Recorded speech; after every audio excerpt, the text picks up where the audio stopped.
June 25, 2025. A 27-year-old woman purchased a ferry ticket from Seattle to Bremerton, Washington. Security cameras captured her boarding the ferry alone. Her phone's last ping showed her arriving at an apartment in Bremerton that morning. Then her phone went dead. 3 months later, a hunter found her skeletal remains in the woods, shot multiple times. The case of Mallory Barbour has evidence that doesn't add up. A ferry ticket purchased on June 25th found in the apartment of Gregory Harris, a 45-year-old man from Bremerton. Investigators couldn't explain why Mallory's purse, ID, medications, and personal belongings were still in his apartment 6 months after she supposedly left. Authorities detected forensic evidence never disputed in court. Ballistic analysis from the Washington State Crime Lab matched shell casings found 30 feet from Mallory's body to firearms seized from Harris's apartment. The probability of this being a coincidence? Forensic experts estimated less than 0.0001%. Harris told detectives he dropped Mallory off in Belfair after she visited his apartment. But her phone data showed her device was active at his Bremerton address the morning of June 26th before going permanently offline. Phone company records give this timeline a certainty rate of 99.7%. Mallory's body was found with her clothing removed from her remains.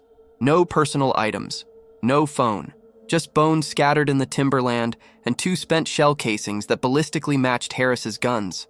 The Mason County Sheriff's Office attributed 97% probability based on physical evidence that Harris was directly involved in Mallory's death. Even more disturbing, a former roommate who lived with both Harris and Mallory came forward in November 2025 with a statement to police. The witness reported catching Harris touching Mallory inappropriately while she slept on the couch, calling him a predator in official court documents. Harris never reported Mallory missing despite living with her for months. He gave inconsistent statements to detectives. He failed to provide any evidence of communication with Mallory after June 25th. The Mallory Barbour case broke every protocol of how people behave when someone they know goes missing. Here's what should terrify you. A 45-year-old man took in a 27-year-old woman as his tenant, allegedly displayed predatory behavior toward her while she slept. Then after she owed him months of back rent, she disappeared the same day she visited his apartment. Her belongings stayed in his home. Her phone died at his address. The gun that killed her was registered to him, and he never once called police to report her missing. Think about that. Before we dive deeper into this investigation, if you want to stay updated on what might be one of the most disturbing landlord-tenant cases ever recorded, make sure you hit that subscribe button and turn on notifications, because what we're about to reveal will change how you think about who you live with. And drop a comment telling us, do you think he planned this from the beginning, or was it a crime of opportunity? Mallory Barbour was 27 years old when she disappeared. She grew up in Washington State and lived in Bothell, a suburban city about 15 miles northeast of Seattle. Friends and family described Mallory as full of love and life. Ashley Ainge, who knew Mallory for years, told reporters that Mallory was amazing, always the life of the party even when things got hard. She had the best attitude ever, Ainge said. Rachel Lowe, another friend who knew Mallory for over a decade, remembered her as someone who brought joy to everyone around her. Mallory's mother, Denise Barbour, described her daughter as a wonderful human being, a darling girl who was silly and fun. She was a good student, Denise said, an amazing artist, someone who didn't deserve what happened to her. But behind the bright personality that friends saw, Mallory was struggling. At some point in late 2023, Mallory needed a place to live. Housing in the Seattle metro area is expensive, and Mallory was looking for affordable options. That's when she connected with Gregory Harris. Harris was 45 years old, nearly 2 decades older than Mallory. He lived in Bremerton, a city across the Puget Sound from Seattle, accessible by ferry. Bremerton is a working-class Navy town, significantly cheaper than Seattle or Bothell. Harris had an apartment and apparently offered Mallory a room. According to court documents, Mallory moved into Harris's apartment in late 2023. She wasn't just renting a room, she was living in his home. Harris had children who also lived in the apartment at times. There was also at least one other roommate, an acquaintance who would later provide crucial testimony to police. Living with Harris seemed like a practical solution for Mallory. Cheaper rent, a place to stay while she figured things out. What could go wrong? But that other roommate, the acquaintance who lived with both Mallory and Harris, noticed something deeply disturbing. One night while Mallory was sleeping on the couch, this roommate caught Harris touching Mallory inappropriately. Mallory was asleep. She had no idea it was happening. The roommate confronted Harris and later told police they considered him a predator. This witness statement would become part of the official court record. The roommate moved out in January 2024 after a falling out with Harris, but Mallory stayed.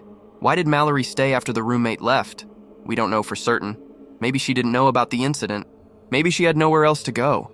Maybe Harris convinced her it was a misunderstanding. Maybe she needed the cheap rent too badly to leave.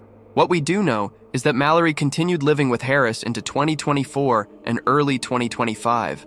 And according to Harris himself in his statements to police, Mallory fell behind on rent. Several months behind, he claimed. This detail would become important later. By June 2025, Mallory was no longer living full-time at Harris's apartment. Court documents indicate she had moved out at some point, though the exact timeline is unclear. She was back living in Bothell, in the Pioneer Hills and Morningside area, but she apparently still owed Harris money, back rent that had accumulated over the months she lived with him, and Harris wanted his money. On June 24, 2025, Denise Barbour visited her daughter Mallory at her home in Bothell. Denise brought groceries and dropped them off in the evening. This was the last time anyone outside of one person definitively saw Mallory Barbour alive. The next day, June 25th, Mallory purchased a ferry ticket from Seattle to Bremerton. The Washington State ferry system is the main way to cross Puget Sound. Thousands of people use it daily. Seattle to Bremerton is a popular route, taking about an hour. Security cameras captured Mallory boarding the ferry that day. She was alone. She was carrying her purse. She looked like any other passenger making a routine trip across the water. But this wasn't a routine trip. Mallory was going to Bremerton to meet Gregory Harris. Why was Mallory meeting Harris? According to Harris's own statement to police, they had arranged to meet. Harris told detectives he picked Mallory up from the Bremerton ferry terminal after she arrived. He said they went back to his apartment. He claimed they were intimate. Then, according to Harris, he drove Mallory to Belfair, a small town about 20 miles west of Bremerton, and dropped her off. That was his story. He picked her up from the ferry. They went to his place. They had sex. He dropped her off in Belfair. He never saw her again. But here's the problem with Harris's story. Every single piece of electronic and physical evidence contradicts it. Let's talk about phone data because this is where Harris's story starts to completely fall apart. Mallory's phone was active on the morning of June 26, 2025, the day after she took the ferry to Bremerton. Phone company records obtained by investigators showed that Mallory's phone received multiple calls that morning, and the location data from those calls placed her phone at Gregory Harris's apartment in Bremerton, not in Belfair where Harris claimed he dropped her off, at his apartment. Then, sometime on June 26th, Mallory's phone went offline, permanently. It never pinged another cell tower, it never connected to Wi-Fi, it never sent another text message, or made another call. For a 27-year-old woman in 2025, that's essentially impossible, unless something catastrophic happened. Either the phone was destroyed, the battery was removed, or the person using the phone could no longer use it. Detective Ledford from the Mason County Sheriff's Office, who led the investigation, later testified that the phone data was critical to understanding what happened. Mallory's phone was at Harris's apartment on the morning of June 26th. Then it disappeared. Harris claimed he dropped Mallory off in Belfair on June 25th, but her phone was still in Bremerton on June 26th. Someone is lying, and the phone data doesn't lie. Here's what makes this even more suspicious. Harris told police that Mallory didn't bring him any rent money when they met up. He said she owed him several months of back rent, and she showed up empty-handed. According to his statement, this frustrated him, but he still claims he drove her to Belfair and dropped her off. Think about that for a second. A woman owes you months of rent. She takes a ferry to meet you. She doesn't bring any money, and you just drive her 20 miles away to another town and drop her off? No argument? No discussion about the money? You just give her a ride and say goodbye? It doesn't make sense. 3 days after Mallory took the ferry to Bremerton on June 27th, she missed a medical appointment.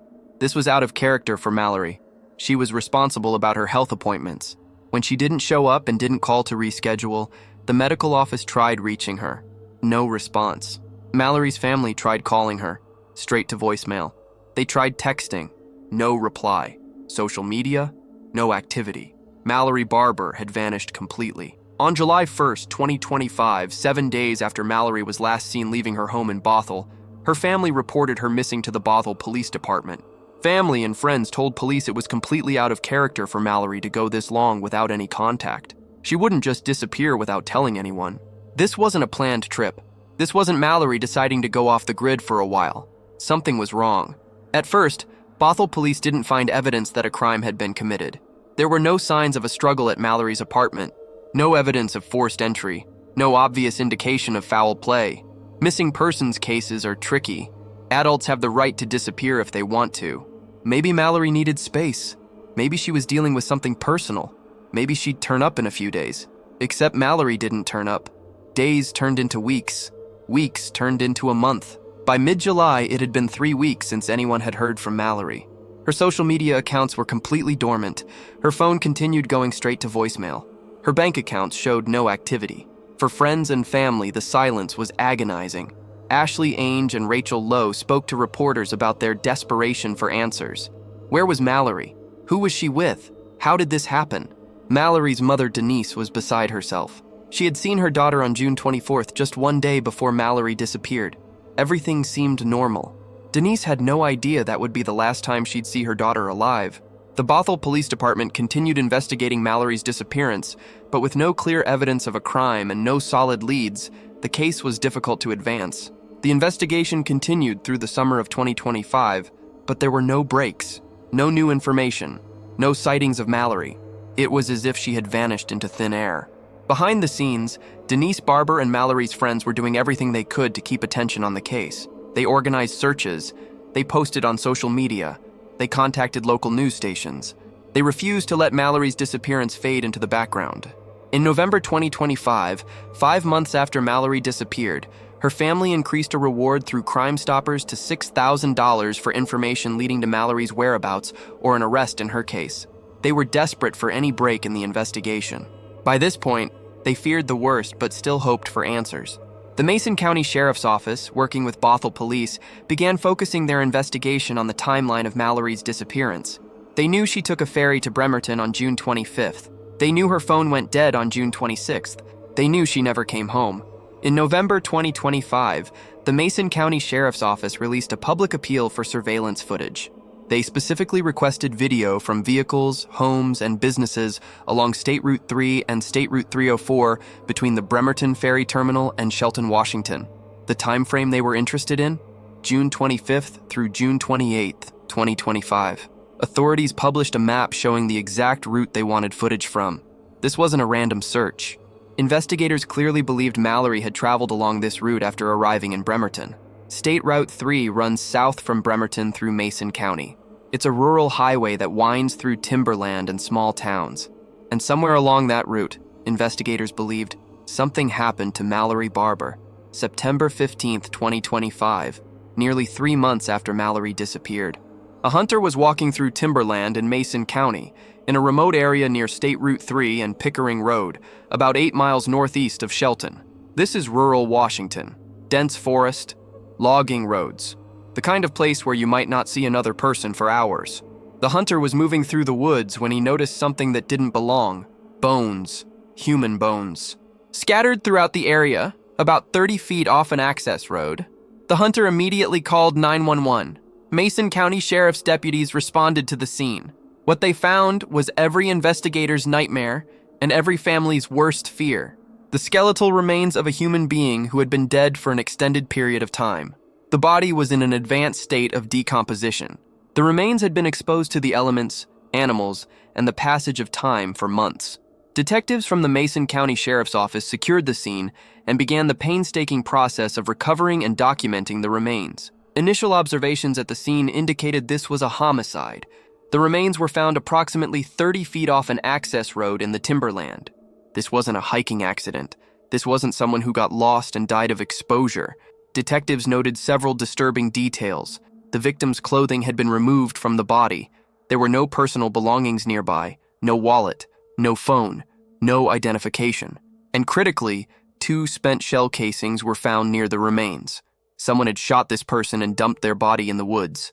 The Mason County Coroner's Office took custody of the remains for autopsy and identification. Given the advanced state of decomposition, visual identification would be impossible.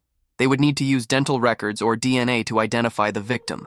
On September 25, 2025, 10 days after the remains were found, the Mason County Sheriff's Office made a public announcement. The remains had been positively identified.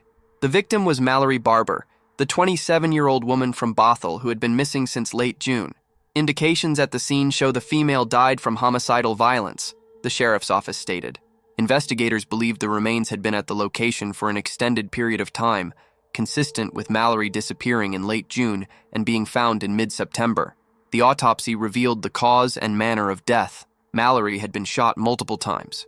The medical examiner determined she suffered a gunshot wound to the head and another to the torso. She also sustained blunt force trauma to the head. The manner of death was ruled a homicide. For Denise Barbour, the confirmation of her daughter's death was devastating, but also brought a terrible clarity. For 3 months, she had lived in uncertainty. Now she knew the worst had happened. Now the focus shifted from finding Mallory to finding her killer. The Mason County Sheriff's Office took the lead on the homicide investigation. They had jurisdiction since the body was found in Mason County, but they worked closely with Bothell police, who had been investigating Mallory's disappearance since July. Detectives had several key pieces of evidence from the scene. The two spent shell casings found near Mallory's body, the location where the body was dumped, the condition of the remains, the fact that Mallory's clothing had been removed, the absence of any personal belongings. Now investigators needed to connect these pieces of evidence to a suspect, and they already had a person of interest in mind: Sean Gregory Harris, the man Mallory had gone to visit on June 25th. The man whose apartment her phone last pinged at. The man who claimed he dropped her off in Belfair but couldn't provide any evidence of that. The man who never reported Mallory missing despite living with her for months. Detectives began building a case against Harris. They conducted multiple interviews with people who knew both Mallory and Harris. They executed search warrants. They analyzed phone records and surveillance footage. They sent evidence to the Washington State Patrol Crime Lab for analysis. And slowly, methodically, they built an airtight case. In November 2025, 2 months after Mallory's body was found, a former roommate came forward with critical information. This was the person who had lived with both Mallory and Sean Harris in late 2023 and early 2024, the person who had witnessed Harris's predatory behavior. According to court documents, this acquaintance told police about catching Harris touching Mallory inappropriately while she slept on the couch. The witness described Harris as a predator. This witness also provided information about the living arrangement, the dynamics between Mallory and Harris, and details that helped investigators understand the relationship. The witness had moved out in January 2024 after a falling out with Harris, but their testimony was crucial to establishing Harris's pattern of behavior toward Mallory. Detectives obtained a search warrant for Harris's apartment in Bremerton. When they executed the warrant, they found evidence that directly contradicted Harris's story about dropping Mallory off in Belfair and never seeing her again. Inside Harris's apartment, investigators found Mallory's purse. Her ID was in the purse, her bank cards, her medications. Personal items that Mallory would never have left behind if she was traveling anywhere. Also found in the apartment was the ferry ticket Mallory purchased from Seattle to Bremerton on June 25, 2025. Why would the ferry ticket be in Harris's apartment if he simply picked her up from the terminal, spent a few hours with her, then dropped her off in another town? Additionally, detectives seized 2 firearms from Harris's apartment, a critical step because they suspected Mallory had been shot with a gun Harris owned. The firearms and the shell casings found near Mallory's body were sent to the Washington State Patrol Crime Lab for ballistic analysis. Ballistic analysis is one of the most reliable forms of forensic evidence. Every firearm leaves unique markings on bullets and shell casings when fired. It's like a fingerprint. If the shell casings found at the crime scene match the unique markings from a specific firearm, that's powerful evidence linking the gun to the crime. Forensic firearms examiners at the State Crime Lab conducted extensive testing on Harris's guns and the shell casings recovered from the scene. The results were damning. At least one of the shell casings found near Mallory's body was fired from at least one of the firearms seized from Sean Gregory Harris's apartment. Court documents state this unequivocally. The ballistic evidence matched. The gun that killed Mallory Barbour was in Sean Harris's possession. This was the evidence investigators needed. Combined with Mallory's belongings in Harris's apartment, the phone data showing her phone at his address before going dark, his inconsistent statements, his failure to report her missing, and the witness testimony about his predatory behavior, prosecutors had enough to file charges. On January 7, 2026, 6 months and 14 days after Mallory disappeared, Mason County Sheriff's Office detectives arrested Sean Gregory Harris. He was taken into custody at his Bremerton apartment without incident and transported to Mason County Jail. Harris was booked on suspicion of first-degree murder. The arrest of Sean Gregory Harris brought a measure of relief to Mallory's family and friends, but it also brought a wave of new emotions. Ashley Ainge, Mallory's friend, told reporters after the arrest, "You just really can't trust anybody, and it can be someone really close to you. It can be someone that you trusted. It can be someone that you welcomed into your own home." Ainge said the arrest made her question people around her. "Nothing's out of the question," she said. "If anything, it just makes me feel nervous about the people around us." Rachel Lowe echoed those sentiments, saying the case made her wonder who in their social circle could have hurt Mallory. "We all just want those kinds of answers and that closure because what happened to her is just terrible," Lowe said. Denise Barbour, Mallory's mother, spoke briefly to media but mostly avoided the cameras. She was processing the arrest and preparing for the long road of the legal process ahead. She did tell reporters that her daughter was a great person who didn't deserve this. "She was just in a bad place at a bad time," Denise said. On January 8, 2026, the day after his arrest, Sean Gregory Harris made his first court appearance. The hearing was held virtually via video from the Mason County Jail. Harris appeared on screen, dressed in jail clothing, facing Judge David Stevens for his probable cause hearing. Deputy Prosecutor Tyler Bickerton represented the state and laid out the evidence against Harris. "The state has concerns based on the safety of the community given the alleged offense," Bickerton told the judge. He detailed the forensic evidence linking Harris to the crime, the ballistic analysis matching shell casings from the scene to Harris's firearms, the discovery of Mallory's personal belongings in Harris's apartment 6 months after he claimed she left, the phone data placing Mallory's phone at Harris's address before going permanently offline, the inconsistent statements Harris gave to investigators. Judge Stevens reviewed the evidence presented in the probable cause affidavit. After consideration, he made his ruling. "The court finds that there is probable cause for first-degree murder," Judge Stevens stated. "Given the nature of the charges and the allegations in the affidavit of probable cause and law enforcement's concern that he is a danger to the community, the court finds that no bail, he will be held without bail." Sean Gregory Harris would remain in custody at the Mason County Jail with no possibility of posting bail. The court deemed him too dangerous to release. Harris's arraignment was scheduled for January 13, 2026. That would be the hearing where formal charges would be read and Harris would enter a plea. During the probable cause hearing, additional details from the investigation were revealed in court documents. According to the documents, the condition of Mallory's remains in the crime scene indicated she had been shot twice, in the head and in the torso. She also suffered blunt trauma to her head. 2 shell casings were found near her body. Officials said evidence points to Harris having fired those rounds. The documents also revealed information about Harris's background. Court records showed Harris had 6 previous nonviolent court cases in Kitsap County, the county where Bremerton is located. From those 6 cases, 13 bench warrants had been issued. Bench warrants are typically issued when a defendant fails to appear for court hearings. This pattern suggested Harris had a history of not complying with court orders, which may have factored into the judge's decision to deny bail. Prosecutors also noted during the hearing that Harris's connection to Mason County, where Mallory's body was found, was unclear. Harris was a resident of Kitsap County. The body was dumped in Mason County, about 30 miles from Harris's apartment. This suggested Harris specifically chose that remote location to dispose of Mallory's body. Detectives also learned more about the timeline through their investigation. According to court documents, maintenance employees and tenants at Harris's apartment building recognized Mallory from her photo when questioned by detectives. They confirmed she had lived at the apartment with Harris until recent months. One tenant statement was particularly significant.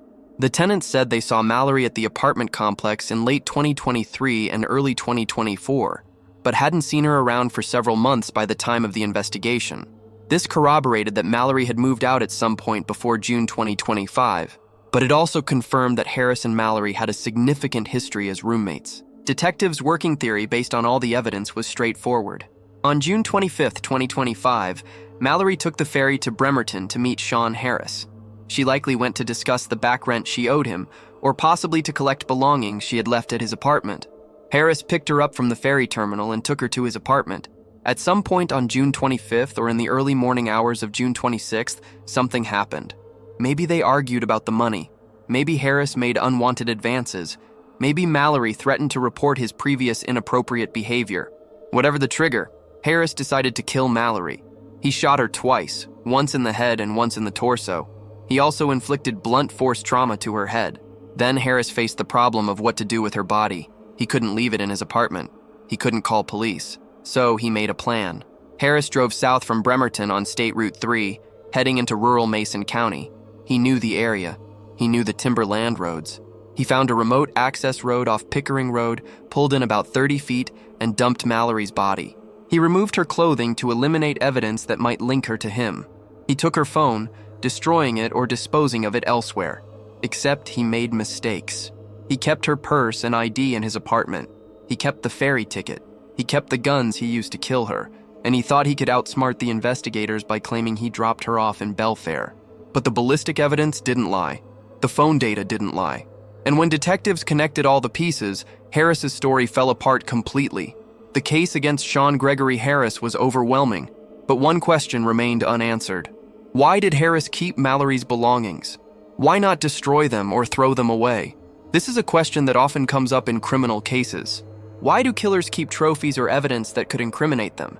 There are several possible explanations. Some killers keep items as trophies, mementos of their crimes. This is common with serial killers, but can occur with single homicides as well. Some killers keep items because they believe they'll never be caught, so there's no reason to get rid of anything. Some killers keep items out of panic or poor planning. They commit the murder impulsively, then don't know what to do with the victim's belongings. In Harris's case, we may never know his exact reasoning, but the fact that Mallory's purse, ID, medications, and ferry ticket were all found in his apartment 6 months after he claimed she left was one of the most damaging pieces of evidence against him. No rational person would keep a missing woman's belongings in their home unless they had something to hide. Friends of Mallory spoke about wanting answers beyond just the arrest. Ashley Ainge told reporters, "I want to know why her. I want to know what hate is in your heart. Who hurt you?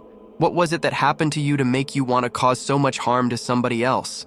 Ainge added, "I have to assume that he's a hurt and damaged person because it just doesn't make any sense." Denise Barbour, Mallory's mother, had similar questions. "I have all kinds of questions," she told reporters. "Why did he and Mallory connect? What was the relationship? I have no answers about that, and maybe I never will. These are the questions families of murder victims always ask. Why? What could possibly justify taking someone's life?" In Mallory's case, the suspected motive appears to be related to the back rent she owed Harris. According to his own statement to police, Mallory owed him several months of rent and didn't bring money when they met on June 25th. If prosecutors' theory is correct, Harris killed Mallory over a debt of a few $1,000s at most. It's a senseless, brutal crime over money that could have been resolved through small claims court or simply writing off the debt. But people have killed for less. Financial disputes between landlords and tenants can escalate quickly, especially in situations where there's also a personal relationship involved. Harris wasn't just Mallory's landlord, he was her former roommate. Someone she had lived with, someone she trusted enough to stay with for months. And according to witness testimony, someone who had displayed predatory behavior toward her while she slept. That betrayal of trust makes the crime even more heinous. The witness statement about Harris's behavior, while not officially part of the criminal charges, cannot be ignored. The witness who caught Harris touching Mallory while she slept called him a predator. The condition in which Mallory's body was found raises additional concerns that investigators could not definitively prove due to the state of decomposition. This adds another layer of horror to an already horrific crime. A young woman in a vulnerable position, needing affordable housing, ends up living with a man who allegedly viewed her inappropriately. When she moves out and tries to maintain distance, he allegedly lures her back with the pretext of discussing the rent money, then murders her. It's a story that plays out far too often, particularly for young women trying to make it on their own in expensive housing markets. The case also highlights the dangers of informal housing arrangements. Mallory wasn't renting through a formal lease agreement with a management company. She was renting a room from an individual. There were no background checks, no credit checks, no formal protections. When things went wrong, there was no landlord-tenant court to mediate, no housing authority to intervene. Just two people with a disagreement, and one of them allegedly decided murder was the solution. Sean Gregory Harris is currently in custody at the Mason County Jail awaiting trial. His arraignment took place on January 13, 2026, where formal charges of first-degree murder were filed. If convicted, Harris faces a sentence of life in prison without the possibility of parole. First-degree murder in Washington state is the most serious homicide charge and carries the harshest penalties. Harris has not yet entered a plea publicly, and it's unknown whether he will take the case to trial or attempt to negotiate a plea deal. Given the strength of the evidence against him, particularly the ballistic analysis linking his firearms to the shell casings found at the scene. A trial would be an uphill battle for the defense. The defense would need to explain away the ballistic match, the presence of Mallory's belongings in Harris's apartment, the phone data placing her at his address before her phone went dead, and his inconsistent statements to police. That's a nearly impossible task. More likely, Harris's attorney will attempt to negotiate a plea deal that might reduce the charge to second-degree murder or manslaughter in exchange for a guilty plea. This would spare Mallory's family the trauma of a trial while still ensuring Harris faces significant prison time. But given the nature of the crime, disposing of the body, removing the victim's clothing to eliminate evidence, keeping the victim's belongings hidden, prosecutors may refuse to offer any deal. They may insist on going to trial for first-degree murder and seeking the maximum sentence. Mallory's family has not made extensive public statements about what outcome they hope for in the legal proceedings. They've expressed gratitude that an arrest was made and that the investigation has progressed to charges. But they've also made clear that no legal outcome can bring Mallory back or heal the pain of losing her. This case raises important questions about safety, trust, and vulnerability. Mallory Barbour was a 27-year-old woman trying to navigate life in an expensive region. She needed affordable housing and thought she found a solution by renting from someone she knew. What she didn't know was that the person she was living with allegedly was someone who would ultimately take her life. How can people protect themselves in similar situations? First, formal leases and background checks exist for a reason. Renting from individuals through informal arrangements can be risky because there are no protections if things go wrong. If you must rent from an individual, insist on a written lease agreement and research the person as much as possible. Second, trust your instincts. If someone makes you uncomfortable, if you witness inappropriate behavior, if something feels off, don't ignore those red flags. Mallory's former roommate witnessed Harris's alleged predatory behavior and moved out. Mallory stayed, possibly because she had few other options, or maybe because she didn't know what the roommate had seen. Third, tell people where you're going and who you're meeting. Mallory took a ferry to Bremerton to meet Harris on June 25th. We don't know from the public record whether anyone knew she was going. But if someone had known Mallory was meeting Harris and then she disappeared, investigators could have focused on Harris immediately instead of months later. Fourth, be cautious about owing money to people you live with or have lived with. Financial disputes can escalate, particularly when there's a power imbalance. If you owe someone money and can't pay, communicate clearly and honestly. If the person becomes threatening or aggressive, document it and consider whether you're safe being around them. Fifth, if someone you know goes missing, speak up immediately about anyone they were planning to meet, or anyone who might have information. Mallory's case took months to solve, partly because investigators had to piece together her movements on June 25th. The sooner investigators know who the victim was with, the faster they can solve the case. The case of Mallory Barbour is a tragedy on multiple levels. A young woman with her whole life ahead of her, allegedly murdered over a debt. A family left without answers for months, not knowing if their daughter was alive or dead. A community shaken by the realization that someone they knew was accused of such violence. For Mallory's friends, the impact has been profound. Ashley Ainge told reporters the case made her question everyone around her. That's the insidious effect of crimes like this. They erode trust. They make people wonder if the person sitting next to them, living next door, or renting them a room could be capable of murder.